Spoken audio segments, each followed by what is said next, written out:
Shalom and magandang hapon sa lahat. Welcome to our session number 23 of chapter 3 ng Sha'ar Habitakon or Gate of Trust by Rabbeinu Ibn Bakya Ibn Pakuda. And this is from the teachings of Rabbi Michael Skobak and of course to be presented by yours truly, Nagid of B'nai Noah Congregation Philippines of Noahide Nations.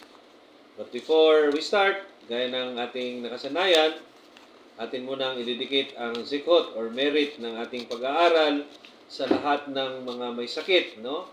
Ating isipin ang kanilang mga pangalan at ay sila'y magkaroon ng madaling pagaling ng kanilang mga karamdaman.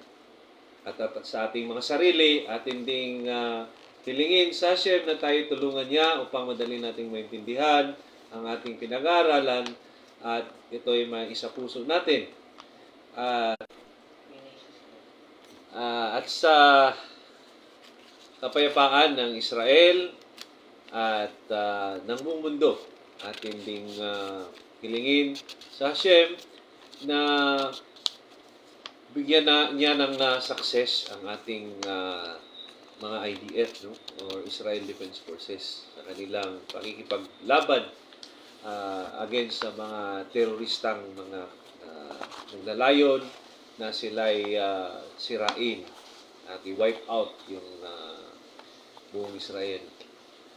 So, in Exodus chapter 33, verse 18, Moses said to Hashem, "Now therefore I pray, if I have found grace in your sight, show me your ways." Ipakita mo sa akin ang iyong pamamaraan, that I may know you, that I may find grace in your sight, and consider that this nation is your people. The nation is referring to Israel. So the question now in this lesson is, why righteous people undergo suffering? Bakit daw yung mga matutuwid na tao ay nag-undergo din ng mga dilubyo sa buhay, no? Or suffering, no? Any form of suffering. This is actually what Moses is asking to Hashem. Yun yung itinatanong niya no? So, show me your ways.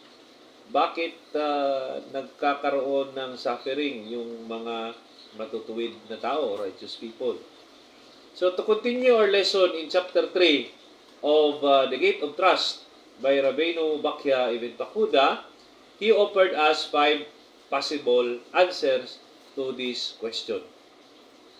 So number 1, the suffering is a punishment for previous sins. Ibig sabihin na yung mga na-experience na suffering ng isang righteous person is kabayaran yun ng kanyang mga nagawang kasalanan sa earlier na bahagi ng kanyang buhay, no? So it's better to pay your sins in this world, ulamaze, rather than you will pay it in the spiritual world afterlife, sa Gihinom, no? According sa Talmud, times 60 yung init doon, no? So, kung yung kainit yung pinakamainit na apoy dito sa mundo, times 60 yun sa Gihinom. Dahil yung lugar na yon, yung tinatawag natin na purgatory or hell, no? Yun yung lugar kung saan nililinisan yung kaluluwa sa kanyang mga cosmic blemish. Kasi yung kasalanan natin, yun yung nagpapadumi ng ating kaluluwa. So, ibig sabihin, kung gaano ka kadumi dito sa mundo, ganun din katagal kalinisin doon sa Gihinom. Okay, so habang nililinisan ka, you will experience times 60 na suffering dito sa mundo. Kaya, kung ikaw ay isang righteous or matuwid na tao, tapos nakaka-experience ka ng mga any form of suffering dito sa mundo, yun ay matuturing natin na mercy, no? Or kindness ng Hashem sa iyo. Dahil ayaw niya na ma-experience mo pa yung paglilinis doon sa gihinom. Kaya yung maawain kasi yung ating Hashem, no? Lalo na sa mga righteous na tao. So God runs the world on a system of reward and punishment. Paano niya pinapatakbo yung mundo? Siya ay nagbibigay ng gantimpala at siya rin ay nagbibigay ng kaparusahan. So any good deed will be rewarded and any transgression against God's Torah will be punished. Okay? So the question is, where does the punishment take place? Saan nangyayari yung kaparusahan? So the preference of God, no, for righteous people is dito sa mundong ito, ibibigay niya yung punishment sa mga maliliit na kasalanan para wala ka nang babayaran after life, no? Wala nang suffering. So as a result, yung soul ng righteous person or yung kaluluwa ng matuwid na tao ay dire-diretso na sa paraiso o sa God Eden. Okay?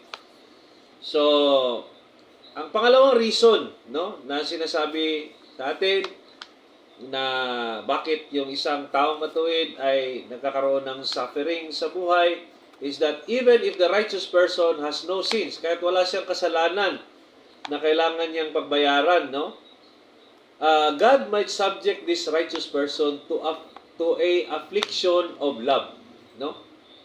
Merong mga ganong paminsan-minsan na nangyari, tinatawag sa Hebrew na Yesurim Shal Ahava, meaning mga suffering of love, no? So that's what the Talmud refers to as Yesurim Shal Ahava, no? Afflictions of love. Now, what is the purpose of these afflictions of love? Bakit ginagawa ito ng ating Hashem, no? This is basically intended for one to have an opportunity to earn incredible reward from Hashem. Incredible, no? Malaking reward para galing sa Hashem, galing sa Creator natin. Blessed be His name, no? So, binibigyan tayo niya ng pagkakataon na mas makakuha pa ng mas incredible na reward, no? Mas malaking gantimpala. By going through this kind of suffering and not complaining or slacking in his devotion to Hashem, he earns incredible merits that will elevate his place in the world to come. Okay? So, kasi yung sinasabi natin na ulam haba, that is a share, no? So, your place in the world to come or afterlife will be elevated, no? Depende sa reward na bibigay mo. Mas marami kang nagawang maganda dito sa mundo, no? Nagbibigay pleasing to the eyes of our Creator, then mas malaki yung reward mo sa next world or sa ulam haba. Ang pangatlong rason, bakit nag-undergo yung taong matuwid, the righteous person, ng suffering? Because Hashem may subject a righteous person to tribulations in order to demonstrate to others that it's possible to go through difficulties in life with a positive attitude. Okay? So, parang gustong ng Hashem na mag-set ng example or parang i-demonstrate niya na kahit pala na nagkakaroon ng mga paghihirap sa buhay, no? Suffering, yung righteous individual nakapagpatuloy sa buhay niya with a positive attitude, no? Hindi siya nagrereklamo, no? Nagpapasalamat pa rin siya sa ating Creator, siya pa rin ay nagdadasal, no? Ganun yung gustong i-demonstrate ng ating Creator sa mga taong hindi matutuwid. So this means that God subjects the righteous person to suffering as an educational model. Considering that he is human like anyone else in this world, no? Kahit righteous siya, tao pa rin yun, no? But still, he is able to maintain his loyalty and devotion to God despite the tribulations. Okay? Yun kasi yung pinaka gustong makita ng ating Creator sa atin, na we remain loyal kahit na meron tayong na experience ng mga suffering sa buhay, loyal pa rin tayo sa Kanya. No, hindi pa rin tayo nagdi-decline sa ating relationship sa Kanya. Binibigyan pa rin natin ng panahon yung pagdarasal natin. Then, nagpa-participate pa rin tayo sa mga activities sa pagsamba sa Kanya. Though maraming mga tribulations na na-experience yung isang righteous person. Then, it goes to show that other people can do it as well. Even those who are not righteous, then kaya rin nilang gawin yun kasi wala namang pinagkaiba yung righteous. Tao pa rin yun, no? So, and this also brings them great reward in the world to come. Kapag na-maintain mo yung tinatawag na kahit under pressure, under tribulations, loyal ka pa rin sa ating Hashem, ay nagdudulot ito ng mas mataas na reward in ulam haba or the world to come. So, ang pang-apat na rason why God subject a righteous person to sufferings, because Hashem may afflict righteous people because the generation they're living are sinful. Ibig sabihin, yung henerasyon kung saan yung matuwid na tao ay nabubuhay ay makasalanan. Okay, totoo yan, lalo na sa panahon natin, no? Maraming hindi pa rin bumabalik sa Torah, hindi pa rin bumabalik sa ating Creator, God of Abraham, Isaac, and Jacob, to the God of Israel. Nanatili pa rin na sumasamba sa ibang mga Diyos, no? Na nilikha ng tao. Okay? So, dahil doon sa kanila, marami pa rin righteous people ang So, dahil sa makasalanan na henerasyon, nagkakaroon ng suffering yung mga matutuwid na tao, no? Because okay. So, here we are talking about the righteous people being a model and teacher sa fourth reason, no? That is Hashem, righteous people. Okay, so the wicked generation is going to witness the righteous people undergoing suffering. Makikita ng mga wicked na tao in that generation na yung mga righteous people ay nagsasuffer.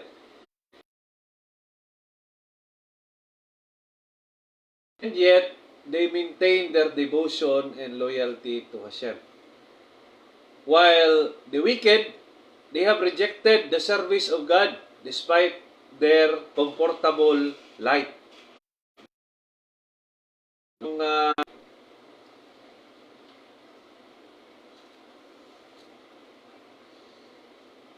Okay, so the question now is, what is the purpose of God setting up this difference between the righteous nila? So, the question is, what is the purpose of God setting up this difference between the righteous person who serve Him even though they're suffering versus the wicked people who aren't serving God despite their comfortable lives? So, Rabbi Moshe Chaim Lusato in Derek Hashem or the Way of God explains that the purpose of the righteous people suffering is to save the wicked generation from destruction.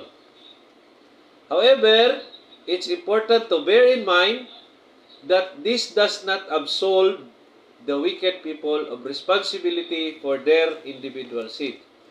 Okay, so ibig sabihin, according to the Ramkal, no, na ang reason why righteous people is suffering because it is the way of God to save that generation from destruction because of the sins of the wicked.